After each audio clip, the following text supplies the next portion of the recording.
Good morning, everybody. We are in the studio this morning with an old friend of mine. We've known each other for years. I think my dad used to work on your cars, right? He did. That was a different decade. I may have worked on your cars. I don't remember. You and your brother chipped in a time or two. So we've known each other for a long time. Mark Kenyon. Now, he is the director of a program that you need to know about if you're from South Central Kansas. It's called Core Communities. And this is a fantastic program, and I'm going to let Mark tell you about it. It just lifts people up and gives them so much courage. We have an auction coming up. We will have the auction information. What time is that auction? When does it start? It's going to be September 11th at noon at the First Baptist Church. And we're having barbecue this year, right? We will have smoked pork butt ahead of time, and then a live and a silent auction. We want to make sure we have the smoked pork butt, right? It's just a community event, really. We have people from all over Augusta there. You said there's a silent auction? Yeah, on the outside, we're going to start out. We'll have a silent auction, variety of baskets and gift baskets. That'll be open till about 15 minutes prior to the end of the auction. Okay. And we'll have the live auction, which our auctioneer is the famous Mark Suddeth. Now, here's what we're going to do. We want you to come and spend money because it is a great donation to a great cause. And you're just going to have a blast with all your friends. Have a good meal. It is the right thing to do. Mark and I are going to talk over Core Communities, and I'm going to let him explain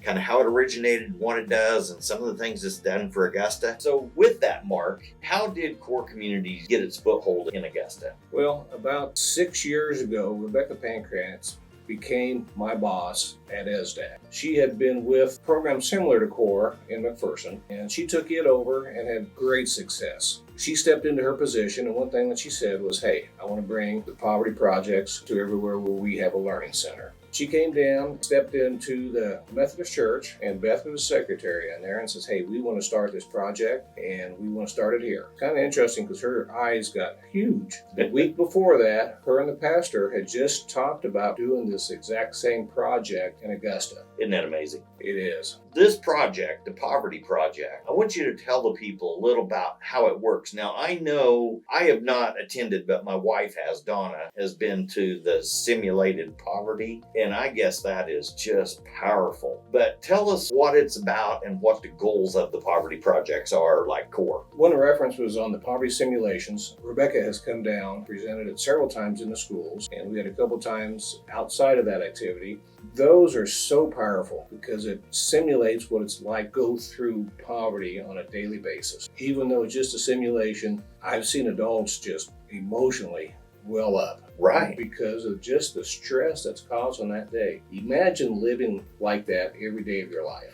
Right, and I remember when Donna come home, she told me about it. You know, it's something you don't comprehend. I've been blessed. Just making those hard decisions, whether the kids have food or whether the rent's paid or no money for a babysitter so you can work a second job. I mean, it's just brutal what some of these people go through. That is so true. And one thing we hit hard in our class is we talk about life in poverty and compare it to life in the middle class. And even though we may be talking the same words, the meanings and the definitions are foreign to each other. They just don't understand that it's a possibility they can attain. And sometimes they've gotten to a point where everything else is so crazy, they stop trying. They've lost confidence in themselves. Where Core Community Augusta, that's one thing that we accept everybody when they come in. You know, we're non-judgmental. Doesn't matter how they have gotten to where they are. Important to see where they want to go. They make their own plans to get out of poverty. Now, they all do go through a 20-week course called Getting Ahead and Just Getting By World. You know, nobody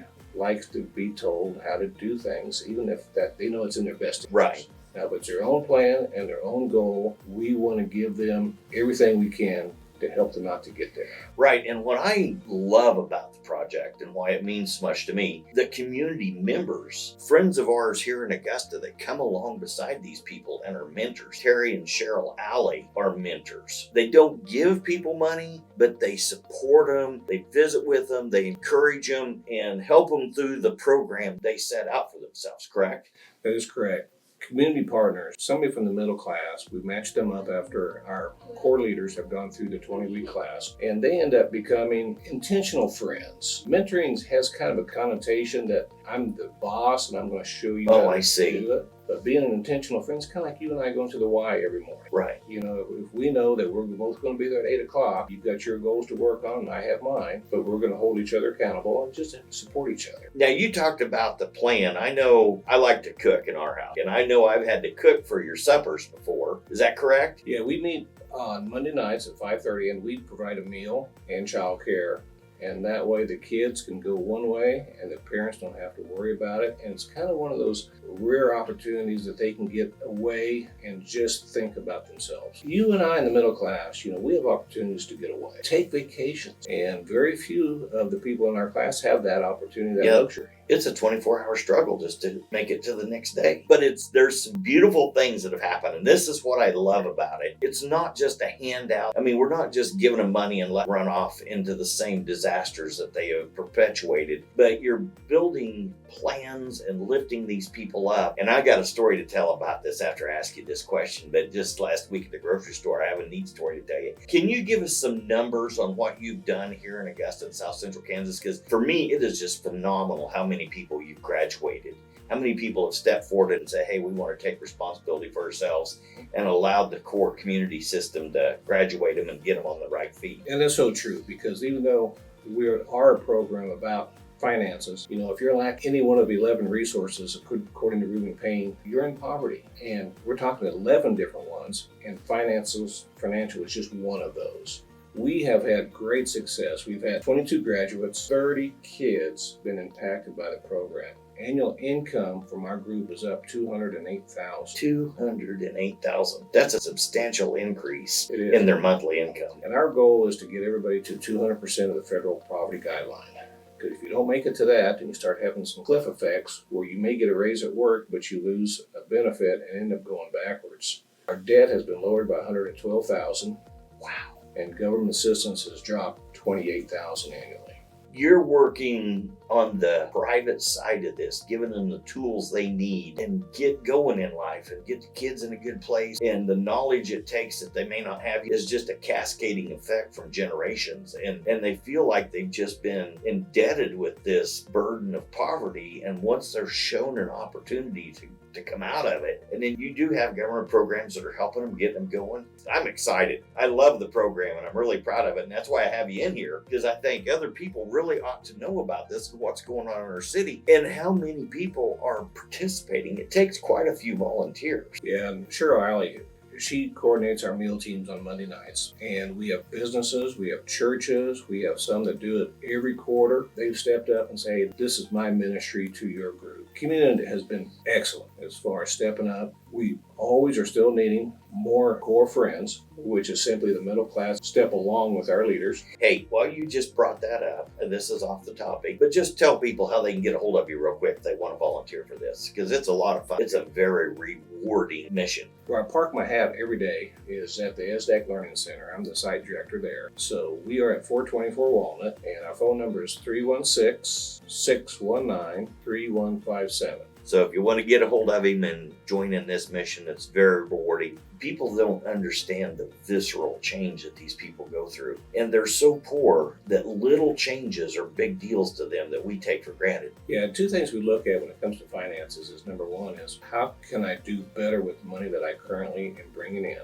And then the next step is, what can I do to increase the amount of money that is coming in? And those are a couple of the first steps that make some hard decisions. Whenever anybody makes changes in their lifestyle, it's tough, even if we know that it's the best thing that we could do. Right.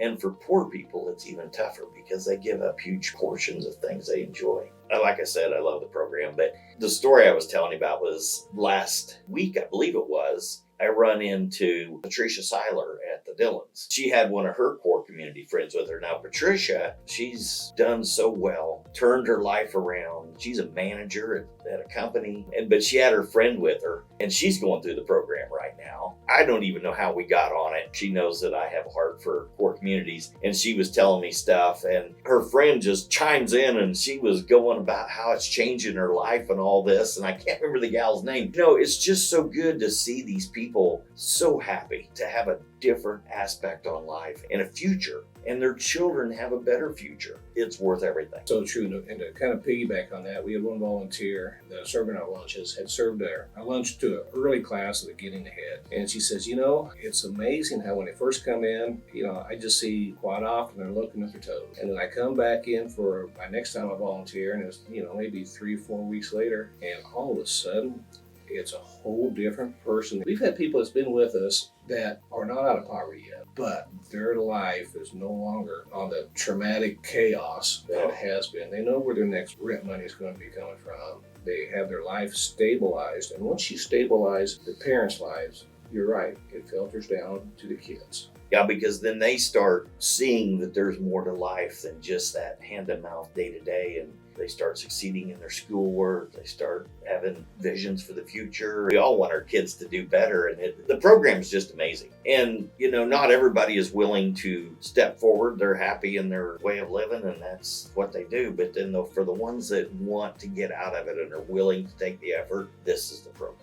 And we are local. We're in Augusta. Augusta supports us. Whenever you go fishing, the other side of the pond always looks better. And it's so hard to know, hey, we have people in need right here in our own backyard. And everybody wants to help. Quite often they don't know how. When they get involved, when our middle class friends come along and say, hey, I'm not sure who's getting more out of this. People I'm here to help, or me, because I've grown so much as well. The reason why we are here today is first to let you know about core communities and why it is so intricate for our community. It's to encourage you to get involved in core communities. You don't have to give an inordinate amount of time. Just be their friend. It is so rewarding to you and so life-changing for them. Now, how can you help? Right now, you can get a hold of Mark and we'll have stuff on screen and make donations to the auction. I'm doing it. Just work me to death. Get something, donate it to the auction. It's a great thing. That's all you have to do. Then put the auction date on your calendar. Come and eat with us. Have a great meal. You'll see a ton of your friends. I'll do the auction. It's going to be a great time. When is that auction date again? It'll be 9/11, September 11th at noon. We'll eat. There'll be a free will donation for the barbecue. And then bring your checkbook for the auction.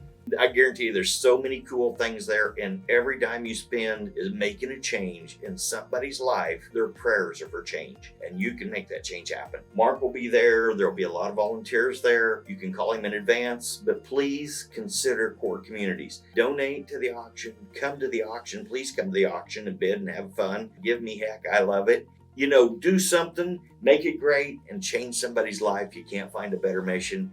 And as always, we want you to have a blessed day.